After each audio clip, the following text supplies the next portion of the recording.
I see at least the girls are all wearing vibhuti on their forehead.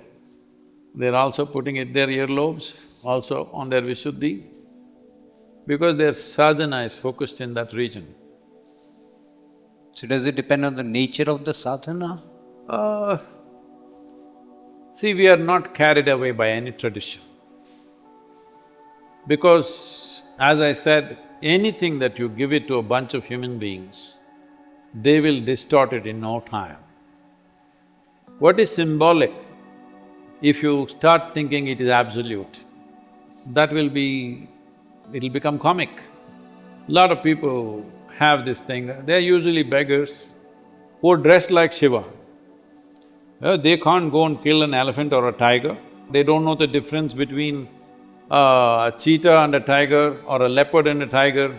They're wearing leopard skin that they get in some cheap local market, some cloth like that, and they're smeared from head to toe. If they could not make dreadlocks, they'll wear a wig like that. You are making a caricature of it. He lived in the wild, so naturally hair becomes dreadlocked. Where do you go and weave a cloth? So he has a large retinue of people. The only thing he can eat is some big animal, elephant, where elephants were plenty. So they slew elephants and ate them and wore the skin around. Most practical thing to do for the time and the situation that he's in. You don't have to do the same thing today. So, what is done in one time, if you do the same thing in another time, when times have changed and it's become irrelevant, without understanding the fundamentals of what it is, the important thing is, if bhasma is just being used as a symbolism, you can put it all over your body.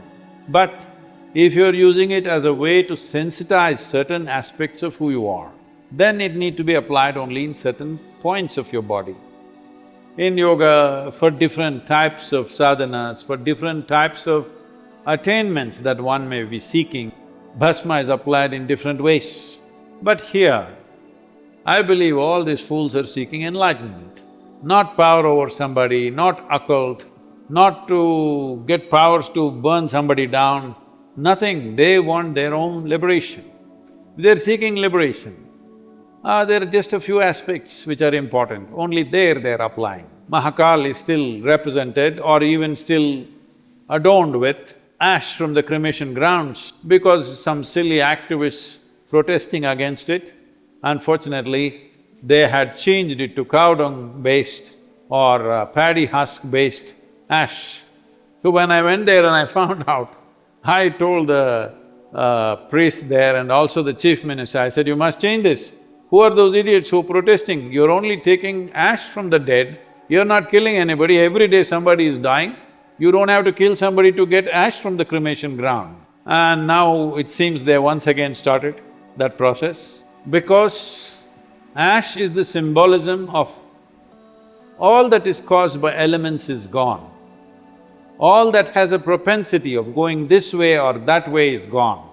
A certain stillness has risen, that is ash. Well, people who look at physical world only, they may think ash is the end point of destruction. Yes, it is. In a way, Shiva means that, the end point. This is why he is referred to as the destroyer, but he is also Mahadeva. Ash is made in different ways. A yogi always uses ash from a cremation ground. For householders, we made other kind of ash. We made it from… the next best thing that we did was cow dung. We burnt it and made ash. This is also good, it does certain things. It opens up your receptivity in a certain way. So we said, don't apply it all over your body, just in certain points. If that is also difficult, then we did rice bran, otherwise we did sesame seed ash. Like this we produce more and more benign things. When you apply, if you go into your space, which is energetically charged in some way, if you apply it between your eyebrows, there is a spot. You must know this exact spot. There is a spot behind your ears. If you apply on those two sides and the pit of your throat and where the rib cage meets, just beneath that, The idea is you want the higher aspects of who you are to become receptive.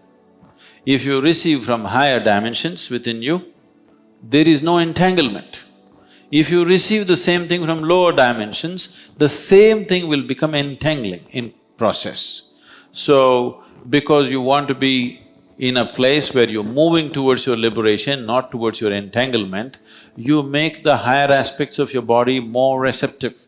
So, a little control over that, just by making the higher aspects more receptive, so that the lower aspects of your body are reactionary, they react. This is a response. It will give you a chance to respond to it sensibly rather than simply reacting. When you simply react, you get enslaved and entangled to many things. When you respond, you are living your life by choice. The symbolic significance of vibhuti or the bhasma is to indicate the mortal nature of life.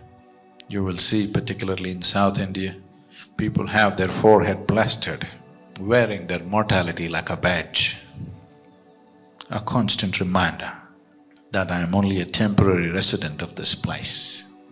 If you plaster this with